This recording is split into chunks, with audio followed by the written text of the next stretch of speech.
Dobrý večer. Dobrý večer. Dobrý večer.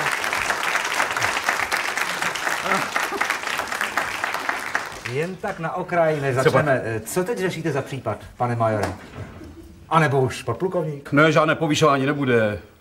Máme moře práce, podívejte se, co se děje v ulicích. Čas není asi. Čas není, samozřejmě, málo lidí. Jo. Helejte se, ale pokud vím, tak jako u vás se povyšuje hlavně za úspěšné vyřešení nějakého velkého případu, že jo? No, bývalo.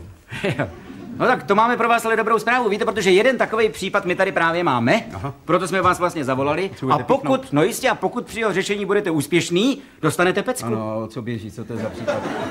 Jaký je to případ? Loupež, vražda, úkladna? Žádná vražda úkladná, ani úkolíná, nic takového. Já bych ten případ nazval hřích z mládí. Jo? Pane majore, asi takhle.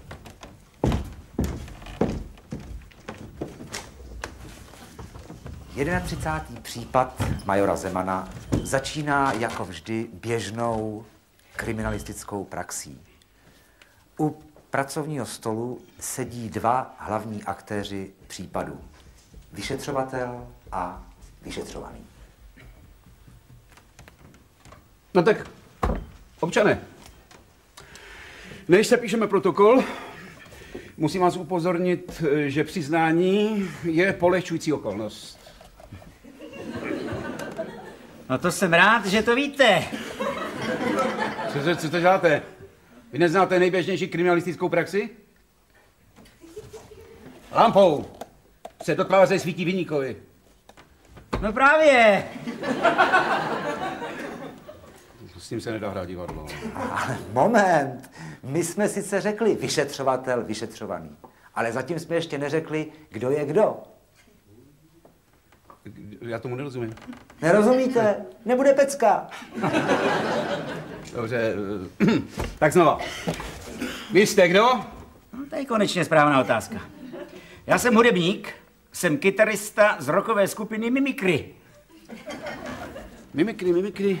Jo, mimikry. Aha, tam v tom lítaly drogy. Aha. A taky tam lítaly včeličky. Dejte pokoj. Už je to lepší. Ten případ je uzavřen. No, právě jsme ho znovu otevřeli. Vy jste si, pane majore, tím případem na sebe upletl pěkný bič. Jaký? Bič boží. A já vím, ten případ, ten byl poněkud nešťastný. No právě. No, já vím. Nikdo totiž netušil, že to potom bude tak zneužito. No. Akorát můj bratříček, jo, ten tehdy už předvídal. No slyšte, pozor, Zeman, není nakonec váš bratr prognostik? Pro co? Co prognostik? Prognostik? Ale ten není pro žádný styk. No. Mimo služebního, samozřejmě. No samozřejmě, tak to je dobrý, pokračuji. Ano. Po vyjasnění příbuzenských vztahů přechází náš hrdina, dlouhá léta perzekovaný rockový hudebník, do protiútoku. No slyšte, Zeman, vy jste mi šel tenkrát těžce po krku, ale já vám teďka něco řeknu. Kriminalista se ocitá v úzkých. Jakoby hledá únikovou cestu. Nejprve zalapá po dechu. No prosím, zalapejte. Pak prudce vstane. V zápětí rychle usedá. Zdrcen. Začíná si totiž na našeho hrdinu pozvolna vzpomínat.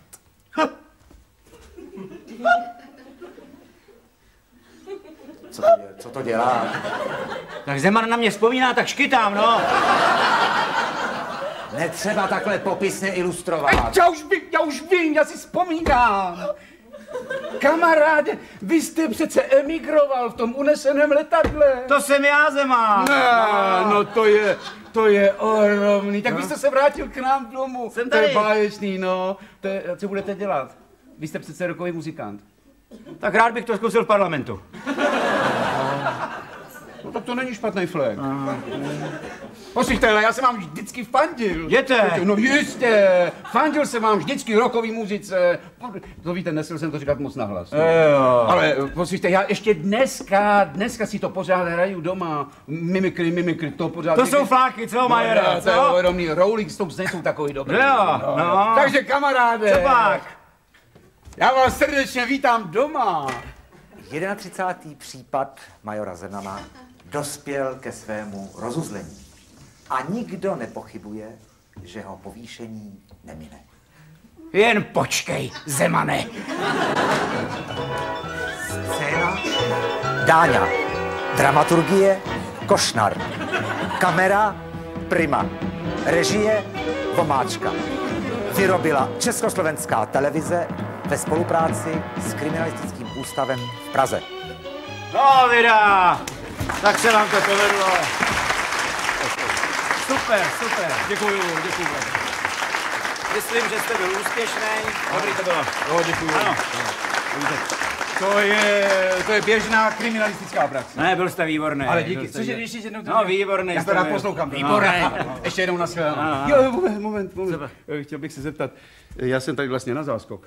Je to tak? Jak no, to? protože vy jste minule slíbili televiznímu divákovi, že sem pozvete kolegu Moučku. Jo, tak to jenom, aby bylo jasno. No, to je pravda, ale víte, my jsme si nakonec řekli, lepší Brabec v hrsti než Moučka na střeše. Vladimír Brabec. Děkujem.